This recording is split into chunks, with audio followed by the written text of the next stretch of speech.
sir. Go Indians.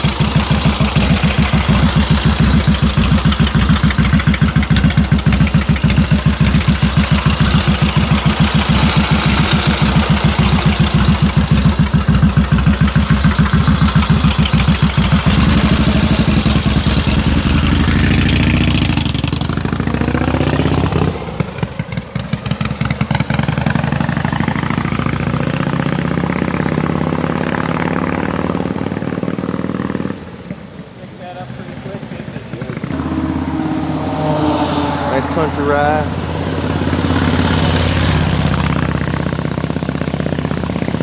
Things sound good.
Sell it though.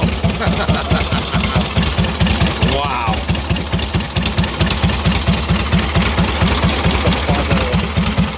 Guys, this was one of the, if not the most memorable test ride I've ever taken on a motorcycle. This thing's an iconic masterpiece and of mechanical excellence and cosmetic jewelry. It's just absolutely beautiful, from the leather saddle, the brown leather saddle, Indian moto cycle, Springfield, Mass. That was a trademark. The colors against the fall golden green leaves in the background is just absolutely fantastic. The suicide shift, the heel toe clutch harkens back to a simpler time. This is a motorcycle. This is a forever bike right here. This thing can be easily rebuilt. It's not like the new bikes where it's all electronic and everything else. This is a very mechanical masterpiece of masterpiece. I should just drop the bike and walked away and let the bike speak for itself, because it's absolutely fantastic.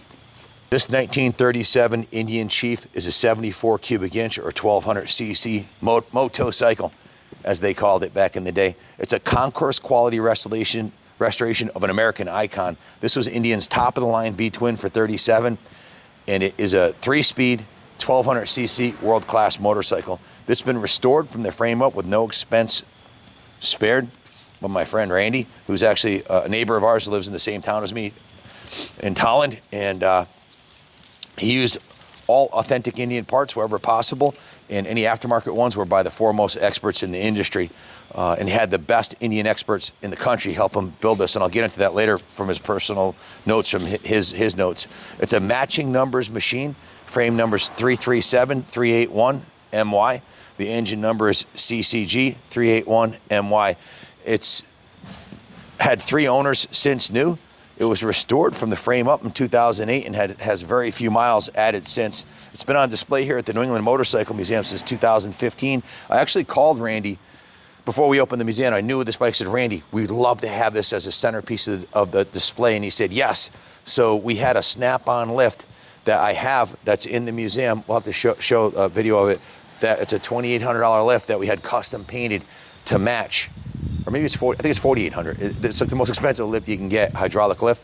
And we put a custom paint job with matching graphics on it, and it was the centerpiece of the museum, and it has been for years, since 2015, for 8 years. We just pulled it this week and recommissioned it.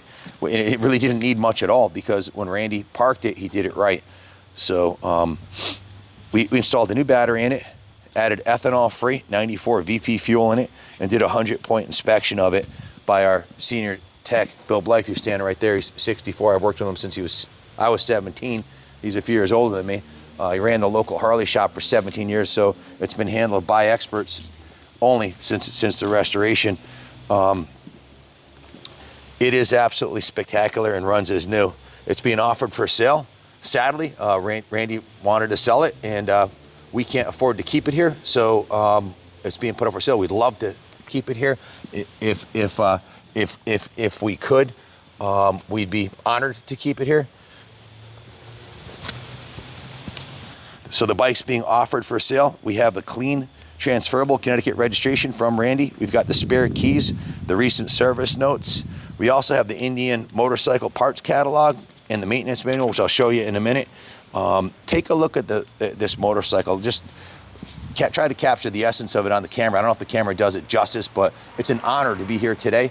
I'm honored to ride this motorcycle. I'm honored to represent it. I don't want to sell it. If there's any way we can afford to keep it, maybe it won't get sold, but I don't know. It's just such a spectacular piece. I get mixed emotions about seeing it leave here since it's been here since we opened. It'd be a sad day when it rolls down the driveway.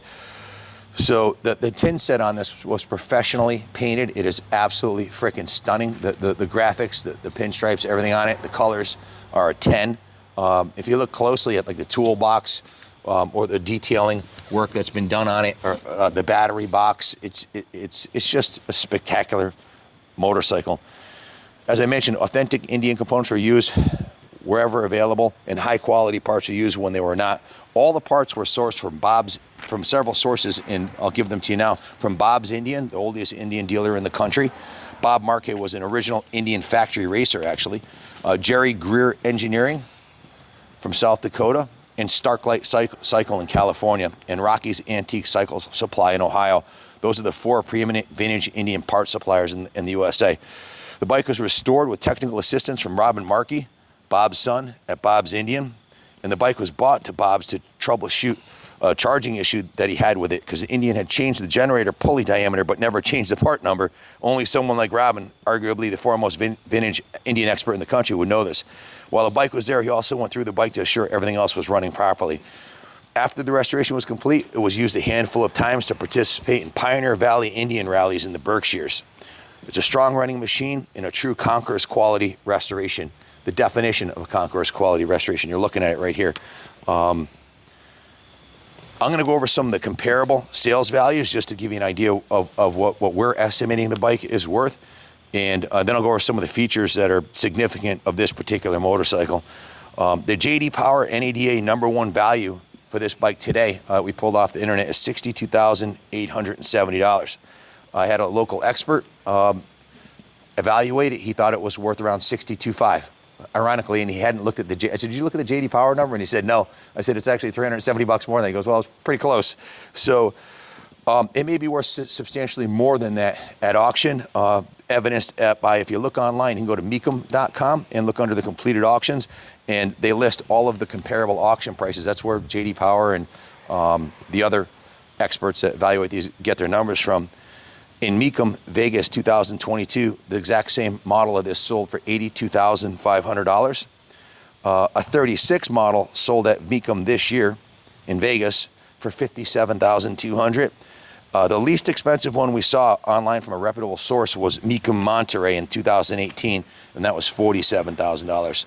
Mecum Vegas, $50,600, and then another one bid up to $59,900, but the reserve was not met at Mecum Vegas in 2020, 3 years ago. So we know with inflation, the value of the dollar is going down. Assets are going up. This is about as good of a rock solid investment as you could possibly make on any motorized vehicle. It's a spectacular piece of American culture and history. Some of the features of this model included the best fork of the day. It's a triple stem with leaf spring. It has the Y motor, which was the performance engine with extra cooling fins, allowed for higher speeds for longer distances, and it has the high compression aluminum heads. It has a very reliable distributor ignition. Now, I had heard, about the starting these sometimes being, there's a technique to doing it. So in my mind, I equated that it might be difficult to start, but basically I just retarded the timing all the way. You just turn this all the way forward and gave it 2 slow priming kicks and then kicked it over. It started first kick. It was remarkably easy to start, and testimony to the mechanical and electrical condition on this bike. It's dialed in. So the cast iron brake drums are for greater wear life and performance. From the early days when Indian and Harley back in the day, and still to this day, are competing tooth and nail for sales of their bikes, as evidenced by the King of the Baggers Racing League and the flat track racing and hill climbing, all kinds of different sports they still compete in. The top speed of this bike is rated for, it'll do the ton, it'll do 100 miles an hour, about 100 miles an hour. Has a low seat height and low center of gravity. Very stable. When I was up in third gear, I was cruising down the road 50 miles an hour. This is an optional speedometer right here, and you can push this button and reset it. You can see this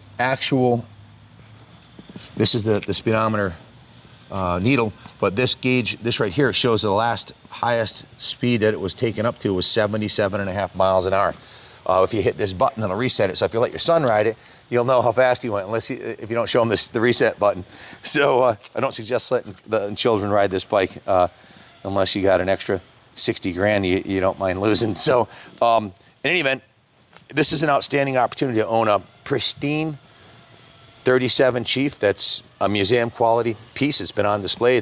We've had tons of Indian experts look at it, and it is correct and authentic, matching numbers Indian. Ready to display at a Concours show or ride it as a Sunday rider. Just a spectacular, spectacular machine. Some of the notes that 37 Chief was originally bought and used in Montana, and then it was sold to a gentleman in Indiana who my friend Randy bought it from and shipped it here to Connecticut and did the restoration. It took him about 2 years, countless hours put into the bike, and he had the best experts in the industry helping him. So it was finished in 2007. The engine, the transmission, the charging system, the brakes were all restored using authentic Indian parts and the highest quality reproduction parts when the OEMs were not available. I already mentioned the sources that they all came from. Just a spectacular, spectacular machine. So if you have any questions about it, give us a call. 860-454-7024. Come take a look at it. It is on display in the New England Motorcycle Museum. And we are open 10 to 3 Saturday and Sunday. We're open 7 days a week right now. Billy's got a cool photo I want to show you after Ronnie does all the close-ups here. But you can see from the condition of the engine cases to everything, the details right down to the spark plug and spark plug wires. Everything's correct and spectacular on this machine. Billy has a photo we want to show you guys real quick after Ronnie does the close-ups. If you want to start giving us a prelude to what this photo is. Sure, yeah, this is Fritzy's Romer's Motorcycle Club. They met in all their riding uniforms on the steps of the Springfield, Massachusetts City Hall. This is just right around the corner from the Wigwam, which is the factory where the Indians were made.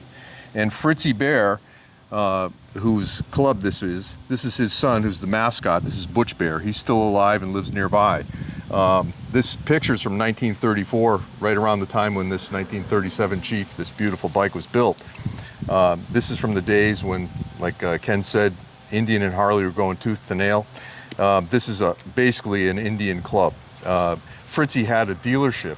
His own motorcycle dealership was in the basement of the Indian factory, which is pretty remarkable. And Butch has said more than once that he spent a lot of time at that shop and learned a lot about the Indian motorcycle. But look at these beautiful bikes. Indian Scouts, there's a Henderson here, but mostly Indian bikes. And this is my high school janitor, Ray Gingenbach.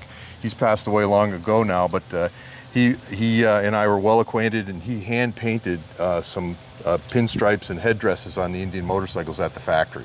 Very cool. So it's very common for people in the area. My mother's cousin was a test rider for Indian, and he had great stories to tell about riding the bikes on the roof of the factory to test ride them. So, these riders were all enthusiasts, and some of them were racers.